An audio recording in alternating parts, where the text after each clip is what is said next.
આજે યોજાયેલા ભાજપના વિશ્વાસ સંમેલનમાં ભારે પવનને લીધે મંડપ ઉડી ગયા।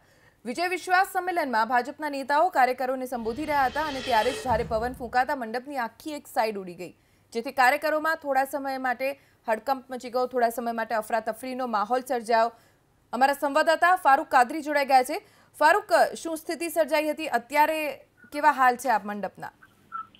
આજે અમરેલીમાં ભાજપનું આજે વિજય વિશ્વાસ સંમેલન યોજાયું છે। પરસોત્તમ રૂપાલા અત્યારે હાલમાં સ્પીચ આપી રહી છે, ત્યારે મહત્વની વાત છે કે ત્યારે પરસોત્તમ રૂપાલાની નારાયણ કાછડિયા બોલવા ઉભા થયા ત્યારે ભારે પવનના સુસવાટાને કારણે એક તરફનો મંડપ છે એ ધરાશાયી થઈ ગયો, જેના કારણે કાર્યક્રમોમાં ભારે અફરાતફરીનો માહોલ સર્જાયો। એટલા માટે તો આખો મંડપ તૂટી પડે તેવો માહોલ સર્જાયો હતો, પરંતુ બાદમાં પવન કંટ્રોલ થઈ જતા આ મંડપ છે તે ઉભો રહી ગયો છે। હાલમાં રૂપાલાનું વક્તવ્ય ચાલુ છે અને હાલમાં કાર્યકર્તાઓ છે તે ઠરી ઠાક થઈને એક તરફ બેસી કાર્યક્રમ સાંભળી રહ્યા છે।